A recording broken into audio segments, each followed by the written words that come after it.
One, two, one, two, three, はい。ミッションの内容ちゃんと確認した。 We enter their base, hand over the fake document, steal the cup while they aren't looking, and leave. Easy peasy. どうかな、うまくいくのかな。 Fear not, I brought the perfect disguise for the occasion. 真面目にやれ。あ、ここだ。こんな目立つところをアジトにするのか、普通は。 I don't know, I kind of like it. It's still not too late to wear costumes. ダメ。 I also brought one for you.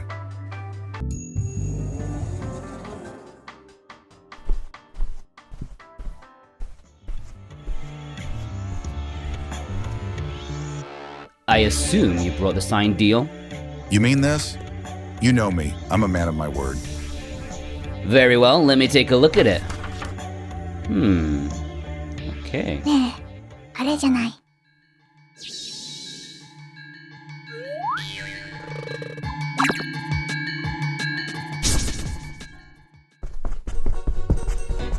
本当に大丈夫なの？ Don't worry, I left him a little surprise. It will buy us some time, that's for sure. Don't let those two escape. In my defense, I didn't specify how much time. あ、出口が塞がった。 Leave this to me, I have an idea. 字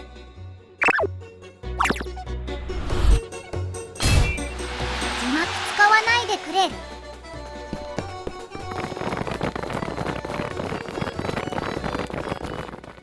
もう行ったのか。 Yeah, I think it's safe now. You sure about that?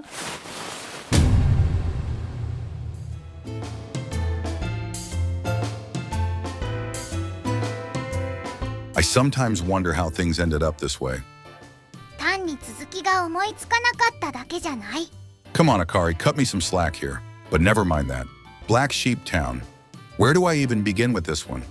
I honestly can't think of any other visual novel that has received this level of acclaim, while also staying somewhat underground. I mean, just look at its cover. There's simply something unmistakably ominous about it that I can't quite put into words. Maybe it's the stark black and white aesthetic, or perhaps the absence of any clearly distinguishable main character.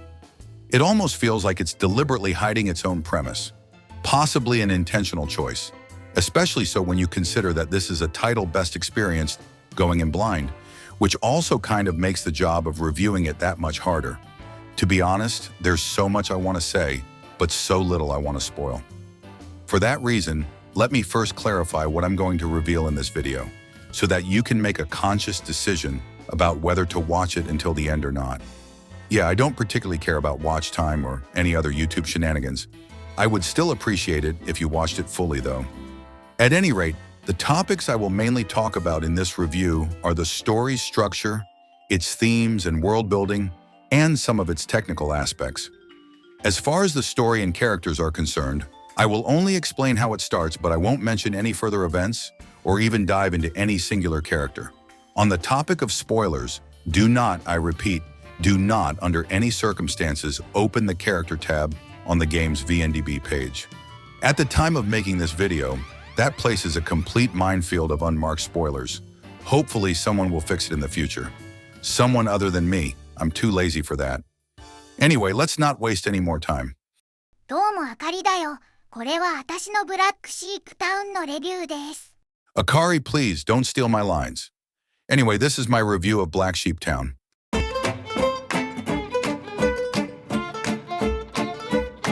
Story. The story starts with a rather jovial scene. A wedding banquet is taking place at the town's chapel. The delighted bride greets the invited guests one by one, brimming with happiness and gleefulness while doing so. Standing beside her is her sulky, disapproving father, who in contrast makes no attempt to hide his contempt, especially when it comes to his daughter's visibly pregnant belly. Perhaps this marriage was only arranged out of necessity after all. The groom, however, is desperately trying his best to keep his nerves under control. Doubly so, given that the bride's father is none other than one of the most powerful mafia bosses in town, just like nearly all the present guests. District Y, that's the name of our setting. A place where crime, lust, and violence have become ingrained in its own identity, making it a kind of refuge for wrongdoers and social misfits. It's the latter group that best characterizes the universe of Black Sheep Town. This is a world where humans and mutants coexist, although not without tension and conflict. These mutants are classified into two categories, Type A and Type B. Type A mutants are those who have developed psychic abilities, ranging from mundane to world-shaking powers. But in return, most of them suffer from physical malformations. Type B mutants, on the other hand, got the short end of the stick. When emotionally agitated, they exhibit extraordinary physical prowess, but at a terrible cost. This physiological change is akin to a degenerative illness, and at any point in their lives, they may begin experiencing vivid hallucinations, lose control of their emotions, and eventually becoming a husk of what they once were. Amidst this tumult stands the mafia alliance known as YS, ruling the town from the shadows with an iron fist. However, the group is now facing an imminent crisis as the health of its charismatic and deeply respected leader has drastically deteriorated, with his impending final day fast approaching. Enter Ryu, the leader's son who, much to his displeasure, has been summoned back to the city to attend the wedding of his childhood friend. All eyes are now on him, with the looming question of whether he will inherit the crime throne once his father draws his last breath. And that's all you're going to get from me regarding the story, because what follows is something that's nearly impossible to properly summarize due to its absurd depth and narrative intricacies. There's absolutely nothing quite like it in this medium. And if the premise and setting seem interesting to you, I can already recommend checking it out. But that's not why we're here. Let's properly critique this title. I first want to talk about the game structure, because to me it's obvious that the way this story is presented was no afterthought. When it comes to VNs, I think we often overlook this aspect, as the commonly seen style of featuring a common route, followed by individual routes, kind of invalidates the standard story composition and development. At least when valuing the game as a whole unit, since instead how it works is that we get separate story arcs, each with their respective developments and conclusions. Ladder structure was basically created as a means to somehow make up for this divided structuring. Take for example the last game I reviewed, Kyoko no Marriage, where while each route had their own arc, they were clearly arranged in the order they were for a narrative reason. In other words, structure served a narrative purpose. Other examples of this could be Sakura no Uta's chapter structure, or any VN featuring an unlockable true route. But here's where Black Sheep Town gets interesting, because despite having neither routes nor branching paths, at least not in the traditional sense, it still manages to use its fundamentally linear narrative structure in a non-linear and deliberately purposeful way. Essentially, the story is divided into chapters, each about an hour long. These are told from different perspectives, with some protagonists recurring throughout. After clearing one, more chapters unlock, and you are free to choose which one to read next, though some require multiple chapters to be completed before they become available. At first, these storylines run in complete parallel, but as the story progresses, they begin to converge and intertwine, creating an elaborate narrative web. To me, this progressive merging also works to naturally convey the growing tension and general escalation of the plot events. This is another example of structure serving the story, but BST actually goes one step further, since it also serves the meta story, which I won't explain to avoid spoilers, but most importantly, the story's themes, namely the town itself. This idea of presenting the story in a chaotic and somewhat disjointed manner perfectly conveys the nature of a bustling city with its many social layers and diverse individualities. May I remind you that this is all achieved using what's essentially a slightly less restrictive, kinetic novel format? Needless to say, the world building is also top-notch. The game is simply filled with details about its setting that greatly enhances its believability. I particularly liked how mutants are represented. They aren't here just to have some cool scenes with supernatural powers. I mean, you do get some of that, but the game explores every societal ramification their existence brings about. From the expected social friction between normal people and mutants, to more concrete aspects, such as how the healthcare system adapts to this new kind of human with completely different physiologies, how the police force handles unprecedented crime activities, and so forth. It's all oddly convincing, especially so when it's contextualized in a setting as crude and raw as this one. I'm also a big fan of the idea that some mutants have completely useless or meaningless powers, like being able to slightly heat up a cup of coffee or twist a spoon a few degrees. And there's a lot of creativity on display regarding those powers, not just in the types themselves, but also in how they employ them throughout the story. Overall, this is a setting with plenty of original ideas, elegantly elaborated and explored, providing an almost unrivaled sense of authenticity. In addition to its setting, another defining feature of the game is its absolutely massive cast of characters. It's highly commendable how, despite its size, each character feels unique and distinctive, even those with limited screen time. Naturally, this also extends to the protagonists, none of whom could be remotely considered self-inserts. Fully portraying their individualities was undoubtedly a key element of the game's writing. They all had their own backgrounds, their own goals, their own views and ideologies, with particular emphasis on their views on life and death, or rather, death and life. This is by no means a cheerful, lighthearted story. In fact, it's the total opposite. Don't expect comedy or wholesome romance, because this is a game that will submerge you in an oppressive cloud of pessimism and nihilism. This might sound like a negative. Well, strictly speaking, it technically is. But this focus on the inevitability of death and the lasting impact it has on those left behind made this one of the most thought-provoking visual novels I've ever read. Period. On the topic of the dark tone of the story, can I just point out how cheeky this VNDB rating is? Like seriously, if you are expecting this to be an all-ages experience just because there technically aren't any H scenes, you are going to be in for a rough time. This is without a doubt one of the darkest, most mature and unhinged visual novels I've seen. I'm sure if I were to simply make some sort of trigger warning list, YouTube would nuke this channel faster than you can say demonetized. For example, there's this one scene where...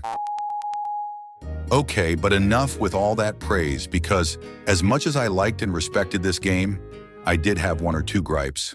The main one, and I'm aware this might sound slightly contradictory to what I said earlier, is that at times the game is a bit too enthusiastic with its attention to detail. What I mean by this is that the game takes every opportunity it gets to provide hindsight into its world and characters, and I really do mean every opportunity.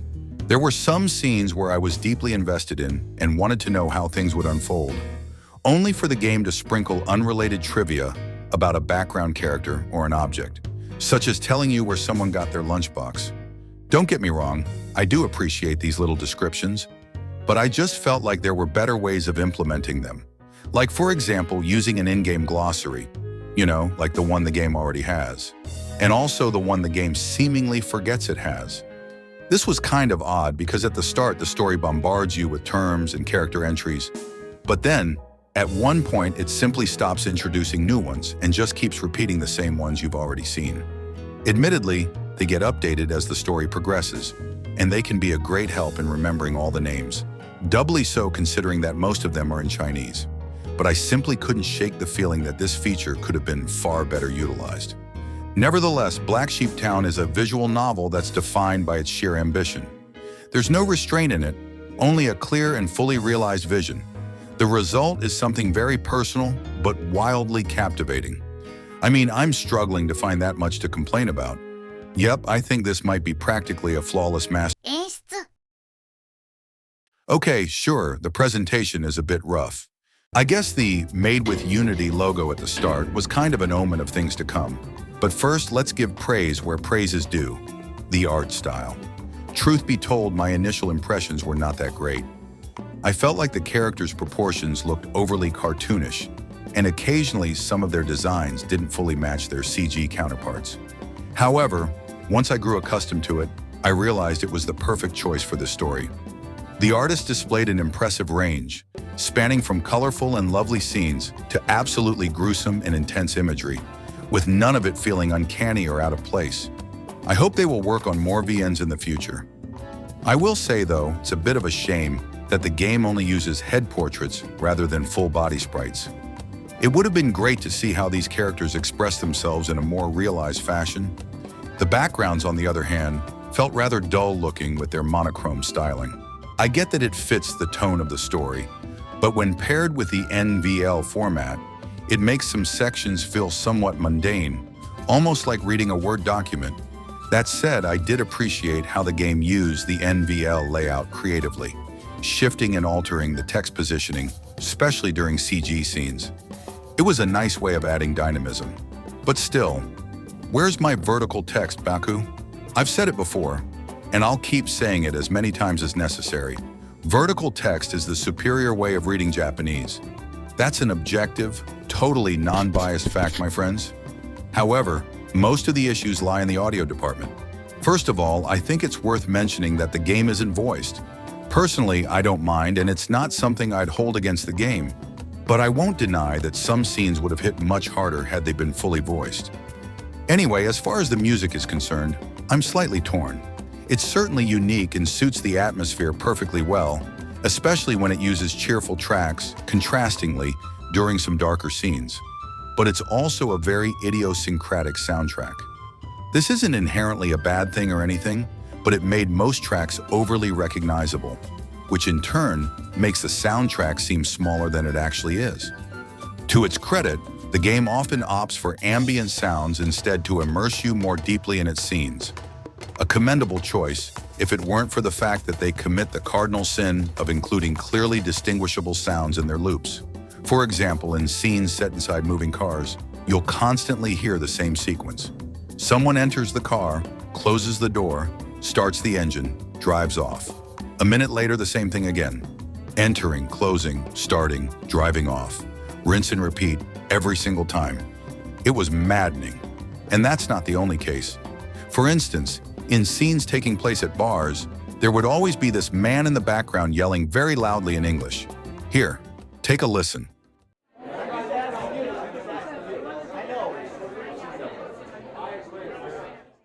Maybe the devs were kind of aware, since there's also a fair share of scenes with no sounds at all.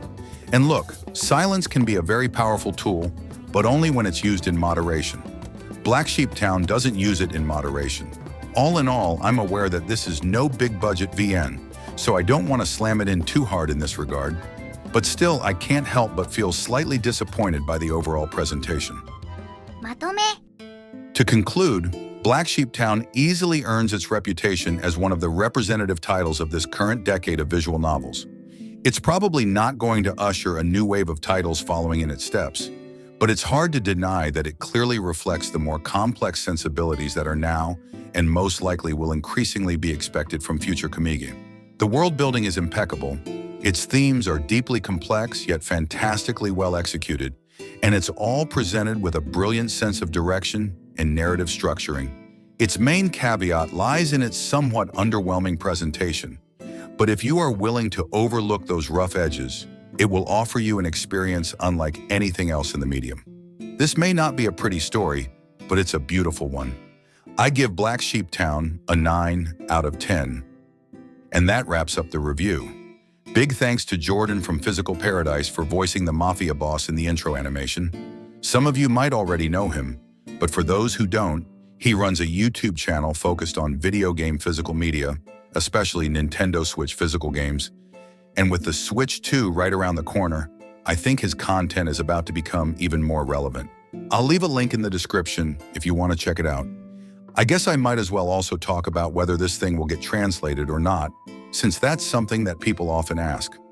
I'm obviously just speculating here, but I would be very surprised if this game didn't get a translation or a translation announcement within the next 5 years, official or not. Yes, I know there's a machine translation out, but do yourself a favor and simply don't. Also, in my last video, some of you were asking about whether I would start a Patreon. Just want to let you know that it's something I'm considering, but I didn't want to delay this video any further because damn, this game was long. And as for the next video, yep, I bought the collector's edition even though the game could have been crap, for all I knew. But hey, it was still cheaper than Mario Kart. Anyway, that's going to be it for the video. As always, thanks for watching. See you next time. Mirren out.